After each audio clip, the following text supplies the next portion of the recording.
On ne peut pas donner ce qu'on n'a pas reçu. Mais quand l'amour de Dieu te guérit, tu ne donnes plus par devoir, tu donnes par débordement.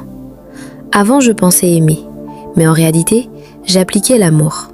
L'amour est patient, l'amour est plein de bonté, il ne soupçonne pas le mal, il ne cherche pas son intérêt. 1 Corinthiens 13, 4 à 5. Je connaissais ces vérités, je savais ce qui était juste. Alors j'aimais, mais mécaniquement.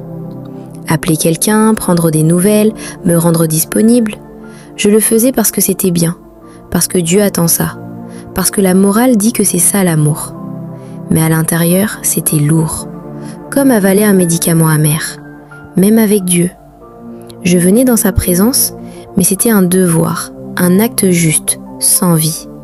Parce qu'en réalité, je ne savais pas recevoir l'amour. On ne peut pas donner ce qu'on n'a pas reçu. Et puis, il y a eu la guérison. J'ai appris à laisser les autres m'aimer, à ne plus fermer mon cœur, à ne plus seulement donner, mais recevoir. Et quelque chose a changé. L'amour de Dieu a été déversé dans mon cœur par le Saint-Esprit. Romains 5,5. Et aujourd'hui, ça déborde. Maintenant, quand j'appelle quelqu'un, ce n'est plus un principe. C'est une inquiétude réelle, un élan sincère. Ce n'est plus mécanique, c'est vivant. Christ habite dans nos cœurs par la foi, pour nous enraciner et nous fonder dans l'amour. Éphésiens 3,17. Et quand tu es enraciné dans l'amour, tu n'as plus besoin de te forcer à aimer.